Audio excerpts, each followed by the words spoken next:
In today's video, I'm going to talk about finding the investment property that fits what you are looking for. If you're new to this channel, my name is Koukun and I'm a real estate investor and I run a real estate team here in the Niagara region. If you're interested in learning more about what we do, check out the link in the comments below for our beginner's guide to creating a legal basement apartment. So I was having a conversation with a client of mine the other day that inspired me to make this video. And this client of mine, he's a young gentleman. He's invested in a property here in Niagara. He then bought a primary residence in Toronto. Both of these properties have done incredibly well for him. One of the things I really enjoy about working with this client is we have these deep conversations about things that are truly meaningful outside of sort of the investing and simply the journey to create wealth and financial independence. There's a bit more substance that I find in our conversations. And one of the things that we discussed was for his next investment property, what makes sense for him. In looking at real estate investing, it's so easy to look at examples of other investors doing, amazing things in investing, whether they're building like a new construction project, they're flipping properties, they're doing these burr strategies, or all the numerous strategies that there are in real estate investing. And on some level, either compare what you're doing to them or to kind of look at it as they've figured it out, they know the better way. And in my investing journey, I've sort of wobbled around all over the place chasing after so many different strategies. So I've done, rent to own, single family rentals, student rentals, Airbnbs, burst sort of an apartment building. And then there's so many different strategies that I've gone through. And the answer at the end is I didn't necessarily find the right strategy. We do a lot of the duplex conversion strategy because it's one that, we've figured out all the pieces and we understand what it takes to get it done. And it is a fairly profitable strategy that's straightforward in our eyes, but it doesn't necessarily mean it's the right strategy for you. So when we work with our clients, one of the things we ask is like, what is your interest in real estate investing? What commitment of time and energy do you want to put in this endeavor? Because for some, taking on these huge renovation projects, even managing the trades themselves, hiring a general contractor, there's a lot of things you can do that will lead to financial success in real estate investing, but there is always a cost. There's a lot of time, energy, and investment put into this, and that's not for everyone. There's nothing wrong with buying one rental property and deciding this is for my retirement. I'm gonna do other things in my life that matter. Let it sit there for 30 years, get paid off, and by the time I need it, it'll be a paid for property that will fund my retirement. Most people, if they were to just do that without looking at what more they can do, in the long term, they will get really far ahead. So it doesn't have to be someone else's vision of success or criteria that you need to buy a certain number of properties. You need to do this and this strategy for you to be doing well. Like we work with clients who are buying like sometimes 1-2 properties a year and they think that they need to do more.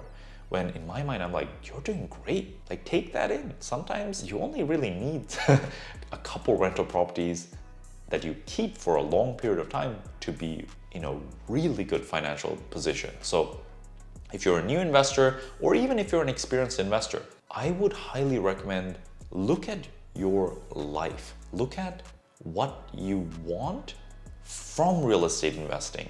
Don't allow yourself to get pushed around to all these different ideas and strategies because someone else tells you that's the better thing you should be doing and what you're doing is not enough. And for those of you who want to be professional real estate investors, there's nothing wrong with it.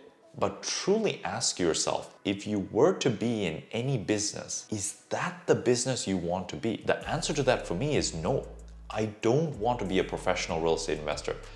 I run a real estate team. Real estate is my career, but that's separate and distinct from my real estate investments being my career. For me, my real estate investments are still my investments.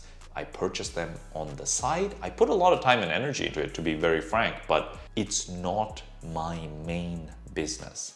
It's my investments, and I treat it as such. So if you think the real estate investing business is one for you, really consider that. It's a very tight margin cash flow tight business. Pretty much every other business has more cash flow than being a professional real estate investor.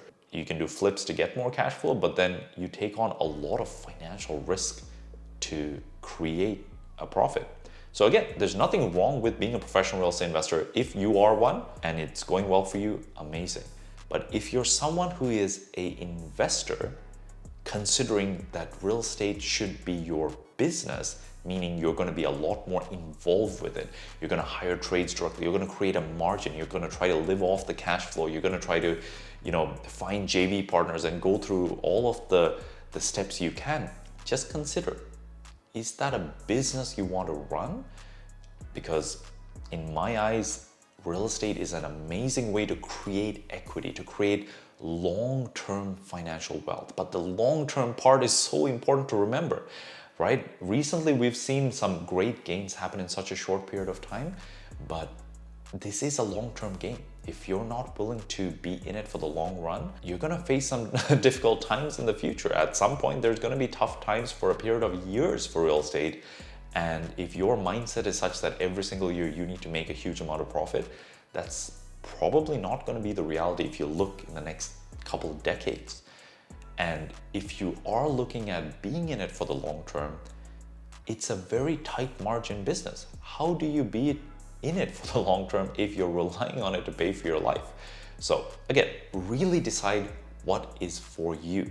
And there's nothing wrong with keeping it simple, buying one property, buying two properties, hire professional property managers, really be hands-off if you don't want to be hands-on, and let it do its thing for you on the side while you focus on other areas that are maybe more important, maybe more meaningful. Spend time with your family, focus on your career, do things that are important to you, and let your real estate be your investments if you feel that's right for you. And I feel for most investors, I would lean that way instead of looking at it as a business. Hope you found this video helpful. If you have any questions, feel free to comment below.